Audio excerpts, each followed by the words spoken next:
She's the first woman and Asian in history to be elected as a senior fellow, the highest elected technical title of Texas Instruments, one of the 3 oldest technology corporations of the United States. She has accumulated 24 patents, including 4 pioneering ones in the U.S., playing an utmost important part in developing memory capacity of modern PCs. She's also considered as one of the 10 best speakers in the U.S., delivering speeches in prestigious universities and big corporations for the past 20 years. She is Duy Loan, a highly accomplished semiconductor industry expert and technology consultant who has tremendous pride in her heritage, Vietnam. Hello and welcome to this edition of Talk Vietnam. The woman you've just met in the previous clip is a Vietnamese American engineer who has had an exceptional career that it's hard to imagine her humble beginnings. She came to the United States at the age of 12 and her family barely had anything, but she went on to have incredible success in her field and more than that, to help others as well. And what is most important about her journey is her connection to her roots of being Vietnamese. Well, very lucky now to have on our Talk Vietnam show this time, Ms. Duy Loan. Thank you very much, Ms. Duy Loan, for joining us here on Talk Vietnam. Sure. Now, first of all, I want to go back a little bit and talk about, your successful path so far, your successful career. Would you say there are some core values behind this success? You know, as you know, I work in a very male-dominated industry, high-tech industry. I started 35 years ago. 35 years later, nothing has changed a whole lot. It's still very, being a woman, being a non-American woman from an Asian background is very male-dominated. So I think as far as the core values or the things that drive me in order to break the glass ceiling, not in one company, but in multiple companies that I engage with, probably number one is the work ethics, the incredible work ethics that the Asian culture is known for, right? And then the second thing I probably would say is and this might be very uniquely me, and that is the inner confidence that I can overcome anything if I work hard enough, if I treat people right along the way. So that the inner confidence is based on that. And then the third thing I would say is probably the uncompromising pride in my heritage. Yes. Whatever I do, I know that it would reflect on the country where I was born. Whatever I do, I know that people will look at that and judge who is this girl, still yellow skin, still black hair, right? So that pride in my heritage drives me to do anything my name is associated with in terms of excellence. And when you do something with excellence and with passion, it produces result. And result, of course, brings success. So I think those 3 things are probably the main reason. Yes, exactly. Now, you mentioned your heritage as being a driving force in your career and your success and your efforts. Yeah. Let's go back to the beginning, your roots in Vietnam. Do you remember your childhood? Oh, I have lived life, and I'm sure that similar to you, certain things in your life, certain moments, certain events, you cannot forget it. I was very lucky to have been born in Vietnam.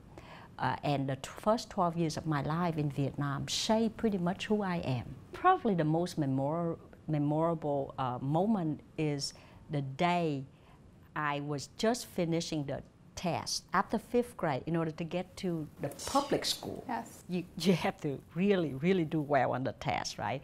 So my father literally dropped everything. And for that summer, he watched over me to make sure that I studied. And then the day I took the test, every day he would stand outside waiting for me to come out, right? And he would say, sao con làm được không? How did you Meaning, do? how did you do? So I think that always very much has always been with me. And the message there is education is important. Education is what allows you to break the cycle of poverty. So I think that's probably the thing that stuck in my head forever. Here it is. He's busy. He's trying to make a living, and he dropped everything. He came home and watched over you, so you better do well. Exactly. Does that make sense? And there's this sense of, you know, parenting in the sense that you whatever you're doing, it's not as important as your child's future education. Absolutely. Our country is not the most prosperous country. And so education plays an even more important role because the parents live through poverty and they don't want that for their children. And they know that the only way to break out of that is education. Education, right? exactly. Born in 1962 in Vietnam, Duy Loan is the 7th child in a family of 6 daughters and 3 sons.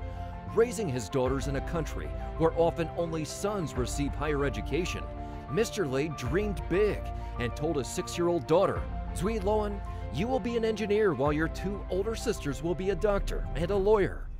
Duy Loan studied hard and graduated 2nd from her elementary school, Win Binh Kim, in 1973. Coming to the U.S. at the age of 12, Duy Loan taught herself English at night after the rest of the family had gone to bed. And she worked diligently on her studies and to acclimate to a culture that was quite different from that of Vietnam.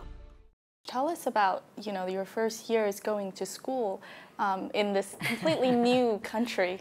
Oh, that was fun year and also sad years. I was fluent in French. I kept a diary in French when I was in Vietnam, but I didn't even know what no or yes mean. Yes, exactly. Nothing in English. But I went to school. I dropped out 2 grades. I just almost finished 7th grade at the famous Tương school. Yes. Okay, and because I couldn't speak a word of English, we decided, okay, you have to drop out so that you can mingle with little kids and learn English better. Yes. So I dropped out 2 grades. And the first few 6 weeks in America, the grades are based on every 6 weeks. Yes. And there was no grade, no ability to grade anything because I couldn't do anything. But math and art were good. That was really good, right? And then at the end of the last 6 weeks period, I got all A's. Oh. Okay, so I was very proud. So I went up to my teacher and said, Mrs. Perkins, now that I got all A's, can I skip to 9th grade, which is where I should be if I were in Vietnam? And Mrs. Perkins looked at me, and I guess her facial expression is, you gotta be kidding me, right? Because in 9th grade, you have to start studying Romeo and Juliet. And literature is very difficult, right? I don't think so. I don't think you can make it, right? But boy, when you want something, you figure it out. We went to a second school where there's the 1st grade, the high school, and say, okay, we've been in America for a year learning English. And if we were in Vietnam, we would be in 9th grade. Yes. So they sort of testing my English, and it was still very weak, you know, very, very weak. And they gave me a condition. If you can do well, okay, then you can stay. But if after 6 weeks your English is still not good, then you're gonna have to go down. Back to 7th grade. Boy, talking about working hard. I think I worked my butt off. Pardon the language. Yes. I worked myself off. I worked so hard. You had motivation. Motivation. And I eventually finished 9th grade all A's. Okay, and then I think halfway through that, the teacher asked me to teach the class in physics, in chemistry, and so on. Yes. And so after that, then I just went on and I skipped a few more grades and I graduated at 16.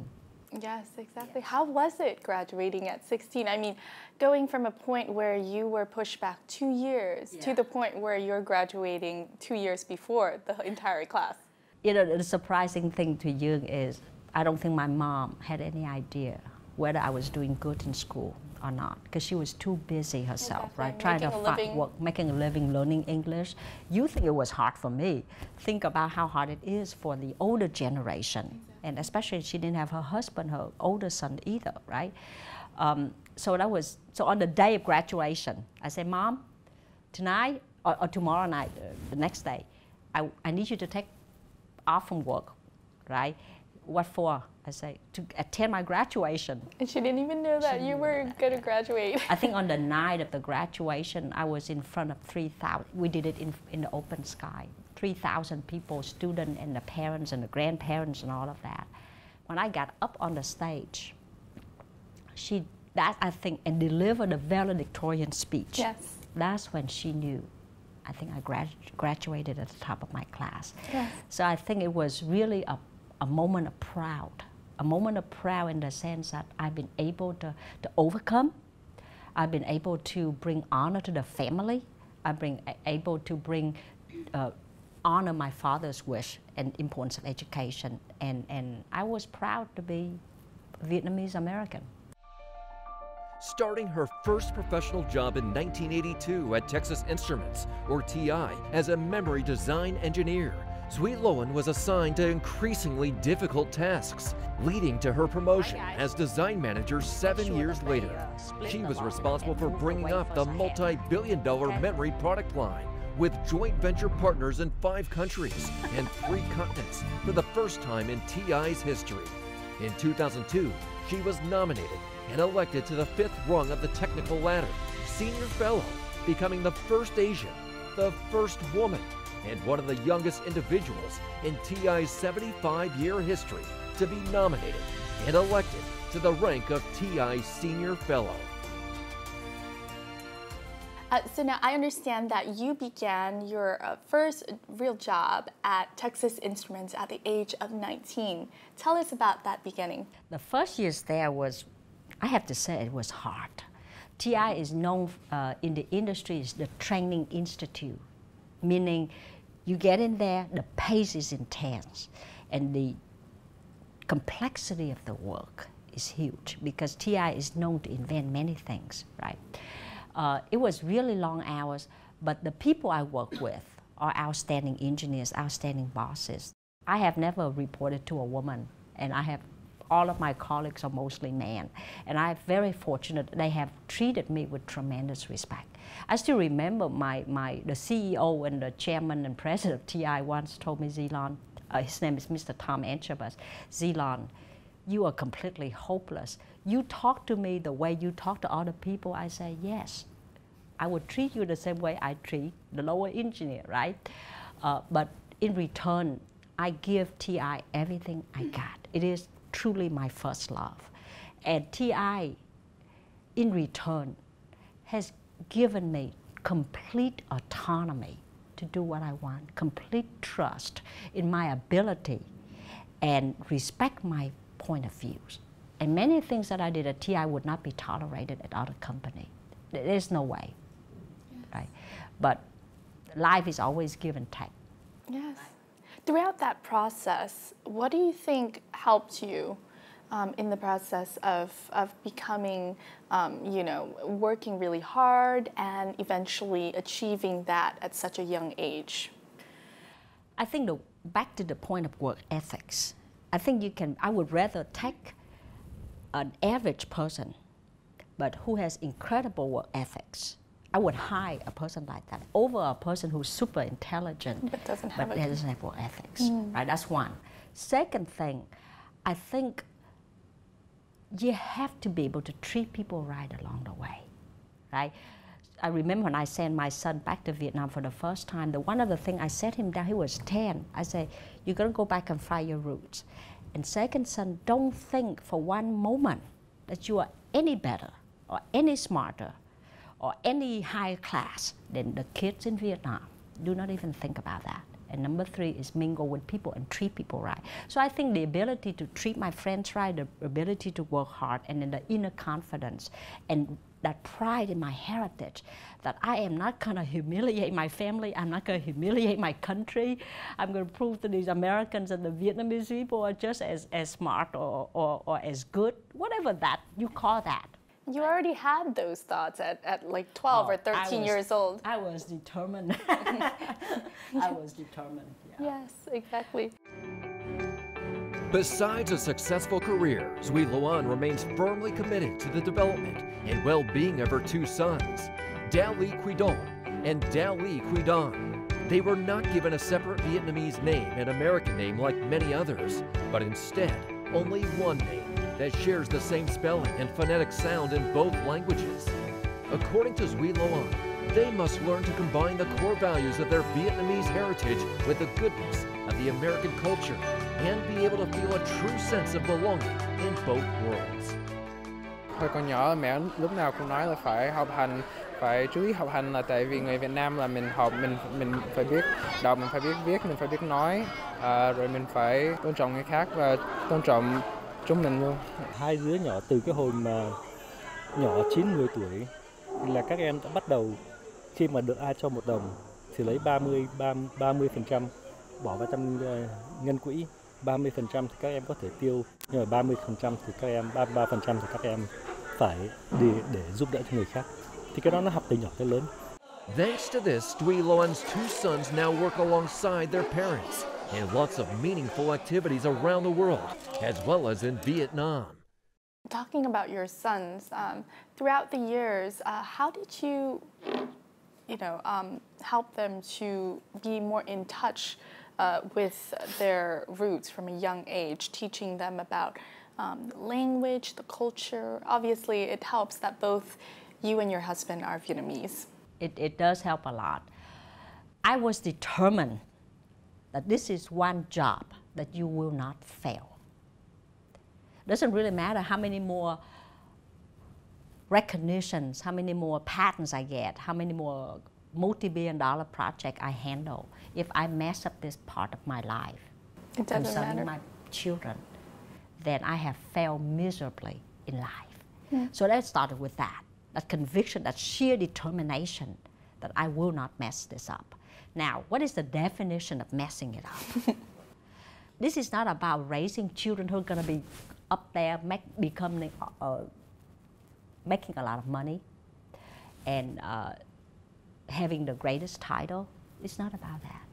How do I raise my kids to be both Vietnamese and American, not one or the other? How do I do that? That's one angle of definition of success. Second is, how do I raise human beings who are going to be so successful in life? But that part of definition of success is to also be able to give back. Yes. You do well so that you can do good. That's the second part, angle of that definition of success.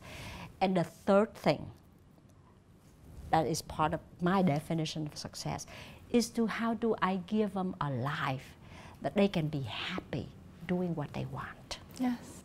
Right? So those are the 3 components. And hopefully you understand. I was trying to, if you raise kids who are good students, that's one thing, but trying to achieve all 3 goals was not easy.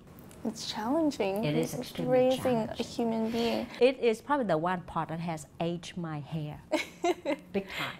Yes, Big time. and with 2 boys, I think that becomes even more challenging. Yeah. One aspect, in terms of Vietnamese, for example, let's take the Vietnamese language. How did you teach your children language at such a young age, and still at the same time they were immersed in a obviously English-speaking environment? Yeah, so I think every situation in the family is different. In my case, I sleep on the average 3 or 4 hours a night for 40 years. I don't have time. I cannot invent time. So I have to create time. And creating time, meaning you take something that takes 6 hours to do and you do it in 60 minutes, for example. That's one way to create time. The second way to create time is you buy time with money, right? So to create time for myself in that department, I actually taught my son Vietnamese myself. Yes. 15 minutes here, 20 minutes there. The goal is not to make them become people who speak literature. It's more or less conversational Vietnamese. That's one. Second, it cannot just be about speaking. They have to be able to read, and they have to be able to write. Now, they might write with grammatical errors. Dấu hỏi, dấu ngã. I could not even differentiate the two myself, okay? But they will write enough so that other people who read it can understand what they're writing. And they will never be able to read as well as I can. But the goal is to give them a foundation, speaking, reading, and writing, so that one day when they are older, if they want to improve, advance, they have the basis, the basic knowledge and the basis to build upon that. So I taught them Vietnamese. And to you, I cannot be prouder. You know why?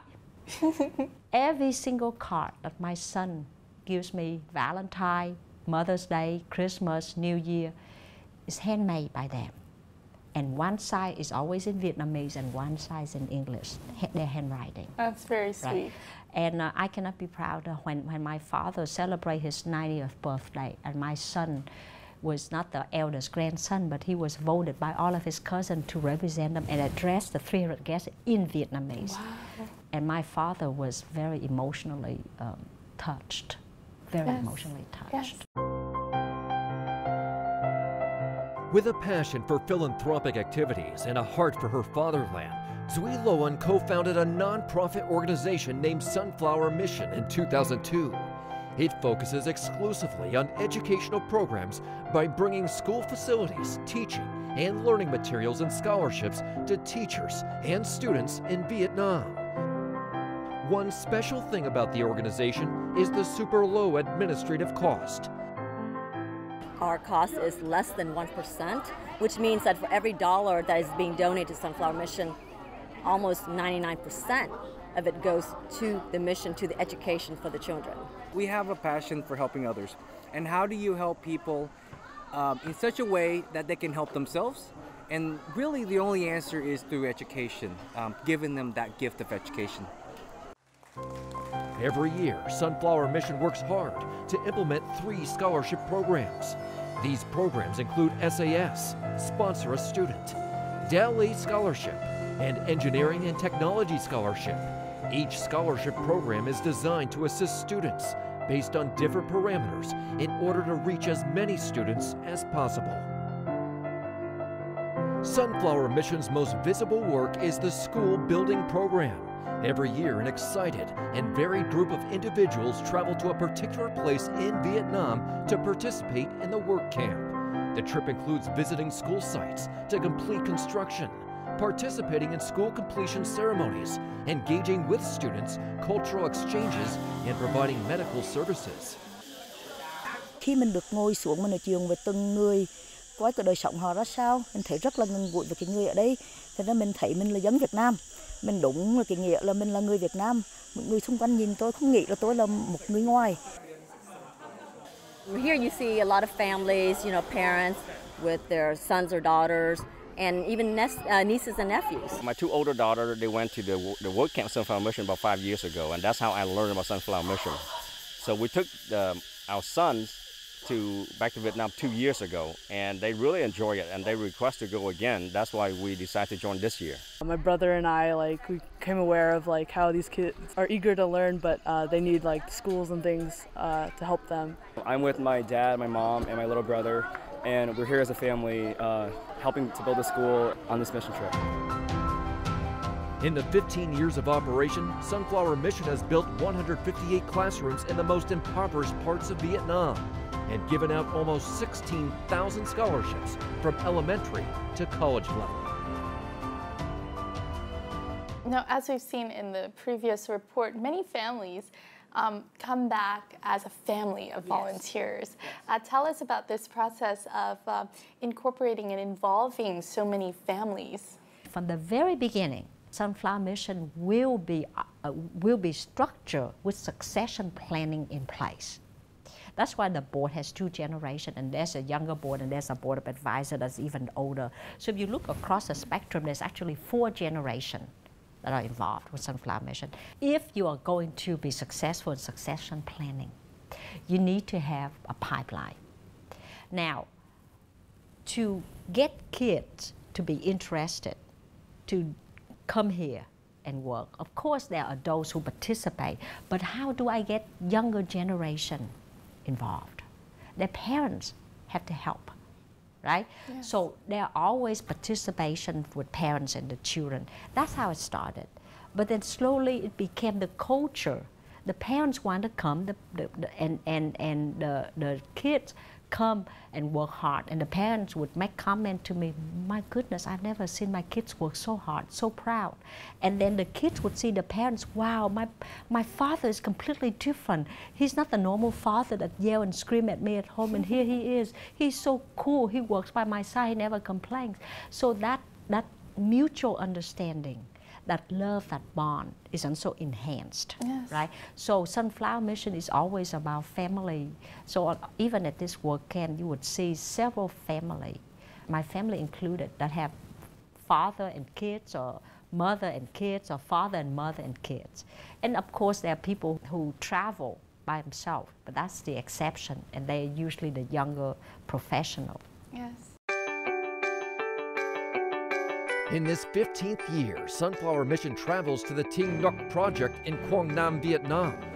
This marks the largest work camp to date, with 70 volunteers completing 2 schools and participating in Lego and robotics workshops, English language classes, a health and hygiene initiative, and for the first time, a 3D printing lab. What excites me about this is watching their kids' faces light up, because the moment you teach a kid that they can control a motor and then it can move, and then you see their faces that get super excited and they smile and they're just thrilled about the aspect of watching all of these little inanimate pieces, little plastic pieces just start to move and come to life through the world of robotics. Quá vui, mấy em quá sung cho nên mình cũng hết mình vô hát rồi hết mình vô dạy, cho nên giờ cũng sắp mất tiếng rồi, mồ hôi chảy bao nhiêu cũng không biết nữa. Sau đó thì học sinh cũng quay lại rồi chào cô giáo nữa, ôm quá mình quá là cảm động. Tôi thấy rất là vui, bởi vì các cháu đã tham gia rất là nhiệt tình, được các anh chị em tình nguyện viên là hướng dẫn rất là tận tình chu đáo. Các cái trò chơi kích thích cái trí sáng tạo của học sinh và có cái ham muốn ban đầu về cái sáng tạo trong học tập cũng như trong cuộc sống sau này. Before this, students of Tiên Nhất primary and secondary schools had to study in one small campus. Some had to walk 5 to 6 kilometers to get to school. This new school has definitely changed their lives.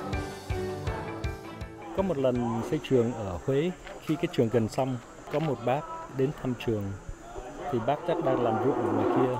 Bác cầm tay, bác mắt thì chảy nước mắt ra. Bác bảo tôi thật là cảm ơn các anh đã mang về xây trường đẹp, xây trường an toàn cho con em chúng tôi học. Thành ra những cái lời nói nhỏ như vậy là cái năng lượng để mà thúc đẩy mình tiếp tục làm, và mình biết là mình sẽ làm cái gì mà có hữu ích cho đồng bào địa phương. The sunflower, resilient and bright, always grows towards the sun. It symbolizes strength, hope, and growth. Like sunflowers, the organization hopes with a proper educational nourishment, children of Vietnam will also grow.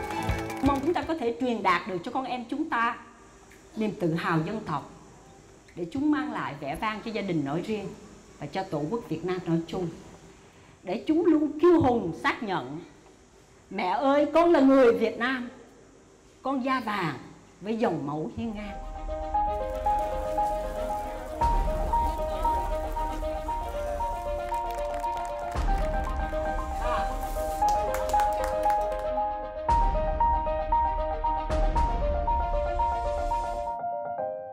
We talked about families, but obviously in these families are a lot of young children who are of Vietnamese origin, meaning that they were born outside of Vietnam, but obviously their roots are of Vietnam, like your sons. How do you think this process helps them in reconnecting with their own roots? Watching these work camp participants this year, from young to old, I cannot be more grateful and I cannot be prouder.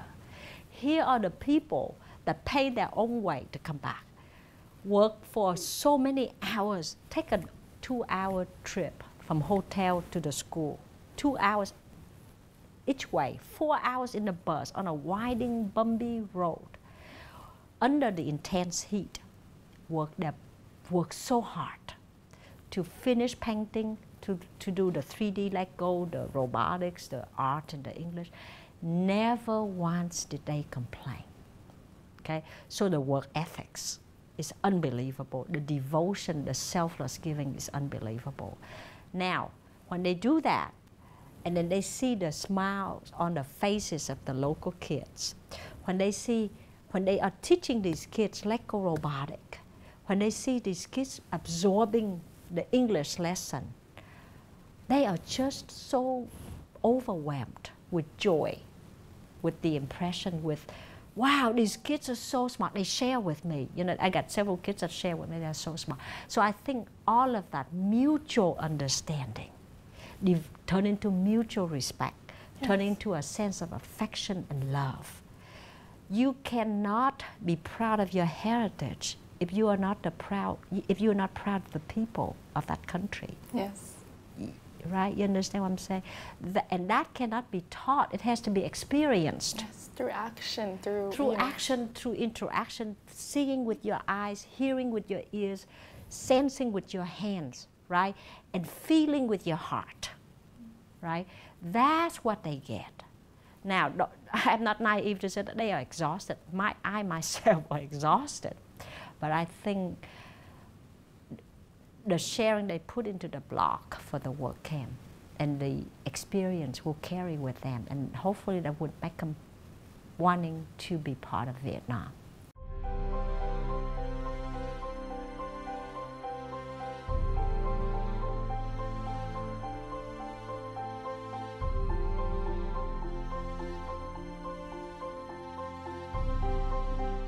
Có nhiều em đi qua work camp 16, 17 tuổi, 18 tuổi mà cả đời chưa có bao giờ phải làm bất cứ cái gì hết.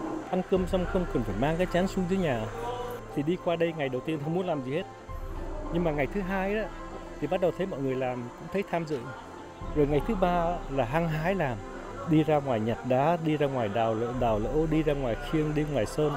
Bố mẹ chúng có nhiều các em đi theo, đứng bên cạnh bảo cả đời không bao giờ thấy con mình làm cái gì hết, nhưng mà ra đây thấy nó hăng hái nó làm. Không hiểu sao, còn trời còn nóng mấy đi nữa mà làm việc cực mấy đi nữa cháu vẫn thích. Tối về nói mình năm sau mình đi lại nhé mẹ. Some of us tend to lose sight of where we're from, and a lot of us tend to like assimilate into like American culture. You know, I personally do that too, to some extent. You know, but I think it's important to remember like your heritage and where you're from. For the young Vietnamese Americans in this work camp of Sunflower Mission, what lingers the most is probably the pure friendship and connection to the local students. Rewarding parts is like seeing the like smiles of the kids, and then they remember your name and they call you G, and like they want to like be friends with you and talk to you and tell them about their life to you. And you know, it's something inside of you. Even though you are born in a different country, you live in a different country, you still have that cultural connection, you still eat the same food, you still share the same language. So in a way, that connection's only grown over time. Since I was 10 until now I'm 23, I feel like a very strong connection to Vietnam. Em là em gái hôm qua chụp ảnh với anh chị, và cũng chính là bé gái chơi trò chơi lắp ghép với anh đó. Hôm nay là ngày khánh thành thường, nhưng em chưa đi được vì phải ở nhà chăn bò và chăn trâu. Em viết lá thư này muốn chúc anh chị sức khỏe, bình an. After I got it, I definitely started crying. This shows that when we come here, we definitely have an impact on people, and it makes me happy that I decided to come and see the kids. Even though we're an ocean apart, we're still connected to our roots, and we're still thinking about Vietnam.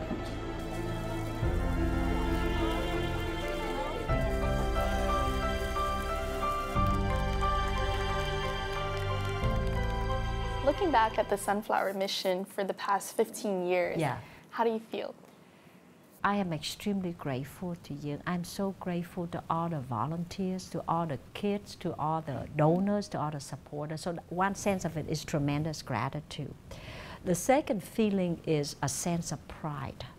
If all out of the 10,000 people that go to Sunflower Mission School, or out of thousands of scholarship recipients, if just one of them becomes somebody's tomorrow that knows and understand that life is not about yourself, then we would have been successful from the Vietnam side. And then from the America side, if the younger generation grew up and they become true global leaders who have open-minded, different view, the ability to listen, the ability to don't think that you are better than other people, and they have compassion in their heart, they have inner confidence in their gut, they want to give back, they treat people right along the way, they are proud of their heritage, then that would be really awesome. And I already have seen evidence of that. I've seen evidence of that again and again in many kids. Would you say that is your proudest achievement? And it's not about me. This is Sunflower Mission, not my. Sunflower Mission proudest achievement. That academic excellence is one thing. That leadership's development is another thing. And the connection to find out who you really are. Yes. You cannot go places unless you remember where you come from.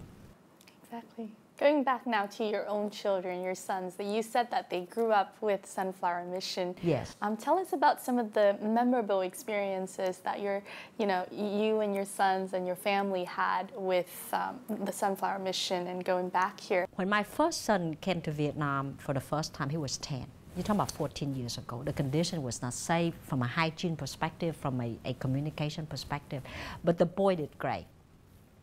Then when he came back, I asked him to write an essay.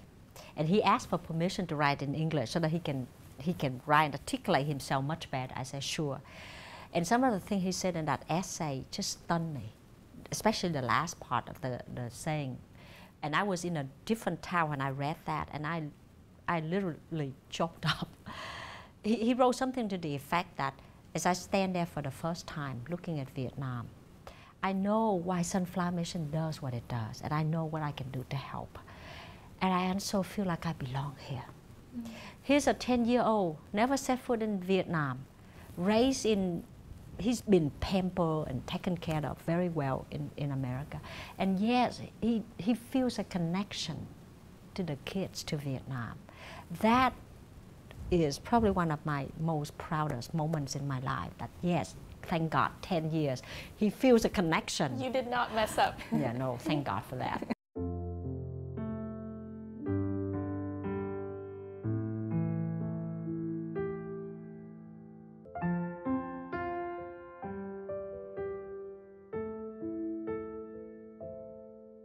Bạn hãy nói cho tôi biết chăng về họ tên mà tôi đã mang, về miền quê mà tôi ngày đêm luôn nhớ mong.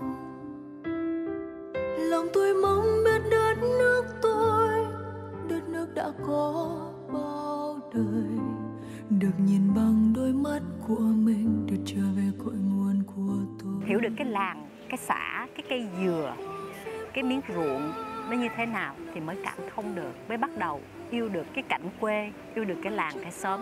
Từ đó nó mới nảy nở được cái tình yêu dân tộc, yêu con người Việt Nam thì mới yêu được mảnh đất Việt Nam. Ước mơ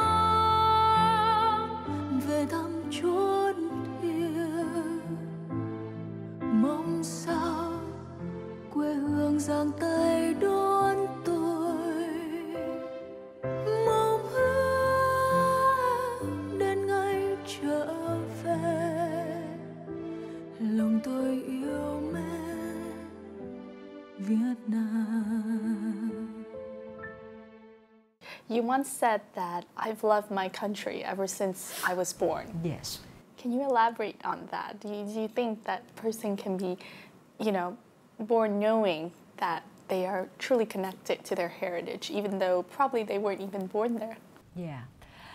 And it's hard. It's hard when you were not born in a country. How do you love that country? So that's the challenge with my sons and with other people in America. So the only way I can give them that connection is I need to create a way to bring them back and let them connect themselves. I only live in Vietnam for 12 years, right? I think, but the first 12 years is really important to you, right? I can still choke up when listening to a Vietnamese song, even though I don't have a chance to grow up like other people in Vietnam. I can still choke up when I read something in a book, right? And to you, all I really want is my country to be better, for the students over here to be better, and for my country to be respected in the world. That's it. And I want people to understand the impact of humanity. You understand what I'm saying? That's all I want for Vietnam. So if you ask me what do I want, that's what I really want. Yes. Does that make sense? It does. Yeah. It does. It all comes from this love that you grew up with. Yeah. what would you say to the generation, the future generation that will hopefully make that happen? Vietnamese students out there, not only in Vietnam, but also all over the world, trying to bring pride, but also success, or also a sense of achievement attached to the name Vietnam. Yeah. You know, success for yourself is fantastic. Everybody wants it. I certainly want it. However, true success is not about yourself. True success is how do you help other people to succeed as well, right? So I would say to the people, to the younger generation, is measure the success by that matrix. How many people do you help along the way? Don't give them a handout. How do you enable them to succeed? Yes. That's one thing I would say. The second thing I would say to them is always question why. Yes. Why is it this way? Why can't it be another way? Right? George Bernard Shaw is an old person who used to say, dream of things that never were. Yes. And I always want to tell my friends, okay, that's great, but always have the audacity to believe that they are. That goes back to the conviction to believe. It's true, and I thank you so much for coming onto our show and sharing that conviction of yours. And I wish you all the best of luck. No, thank you for having me and making time. And I wish you success. Thank you. And that has also wrapped up this edition, this very inspiring edition to myself, and I hope to you, with Duy Loan and her wonderful story and her sunflower mission about helping others and inspiring others to succeed and impact community and help others on the way. Thank you very much for joining us, and we'll see you more next time here in Talk Vietnam. Goodbye for now.